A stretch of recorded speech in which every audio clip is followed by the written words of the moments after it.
This is indeed a very old story, but it needs to be told again and remembered. A life full of love and happiness and a loving family are very important to all of us. It's just a pity that this is not fiction. She was dying. Her days were numbered. After 3 years of battling cancer, she was at the end of her fight. Our 4 children, our eldest son, Paul, 40, his wife, Joanne, 36, with 3 children. Our eldest daughter, Patricia, is 37 years old. Her husband, George, is 39 years old, with 4 children. Our youngest son, Alfred, and his significant other, Seymour, are both 33 years old. Our little Rachel is 30 years old, and her husbands, James, 32, and Ralph, 28. With 2 children, Rachel has always been my favorite. She looked very much like her mother. The same cheeky smile, the same eyes. I had to work overtime at the Ford plant to buy her the prom dress she wanted and a new coat to wear over the dress. The shoes weren't cheap either, and the beauty salon cost almost $50. She looked exactly like Martha when she left the house with her boyfriend. We were all prepared for this news, but it still hit us hard. She will finally die. We hugged and cried. Dr. Johnson wished to meet with me alone. We entered the tiny office and sat down. She's known for 3 days now. She asked to be told about this first, before her family. That's exactly what I did. She also asked that since she could no longer write, a letter would be left for you. Only the person who wrote down what she said and your wife know the contents of this letter. He handed me a sealed envelope. He was waiting in case I needed help.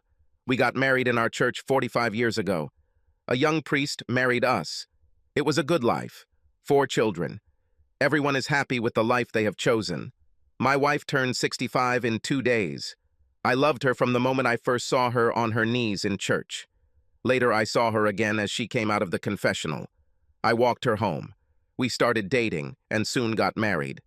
Before we got married, she told me that she was not a virgin. Her priest insisted she tell me this, but only this.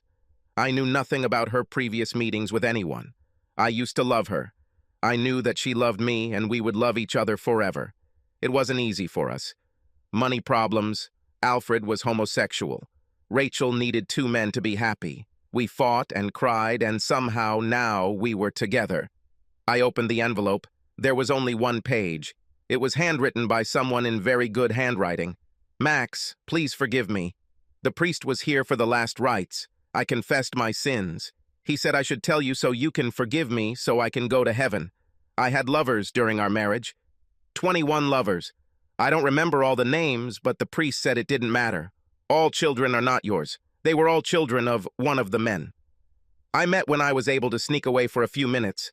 I'm so sorry we didn't have a child of our own, but it seems like you were busy during the days when I was most fertile. Last year, just in case, I did a DNA test. I think Paul is your brother's child. Alfred, I'm sure, belongs to your old boss Raymond. Rachel could belong to Rob Henderson. I have no idea who Patricia's father was.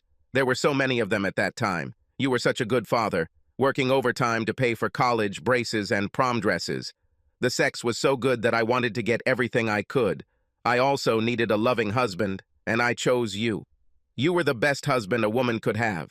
You were there for the children. You were such a wonderful father. You even changed more diapers than me, and all those night feedings when I was tired. I was so glad that you became my husband. I know it's a shock, but everyone knows about this. The kids were told when they graduated from college. My family and your family knew. I told them you approved and didn't want to talk about it. None of them ever told you about this. They were truly wonderful people. I will say that Rachel hated me for years after I told her. But eventually she got 2 husbands and learned what a lot of good sex meant. No one has ever ruined our happiness and our marriage by telling you, this made me feel so good. I really want your forgiveness. This will make my way to heaven easier. The priest gave me this repentance to confess to you. I'm doing it. Now I can calmly go to my God. Your loving wife, Martha. Code red sounded, but we were too late. I pronounced him dead in the small office. The heart that had been so strong all these years simply stopped. We couldn't get it running again. I put the message in my pocket. She asked that only he know about it. I read it and decided that I hadn't read it. I burned it. I truly believed that he knew. Everyone believed that he knew, and no one told him about it for 45 years. He had a happy marriage and a very good life. 5 days later, they were buried together. May they rest in peace. Dr. Johnson. Please like and subscribe to the channel and you will never be cheated on.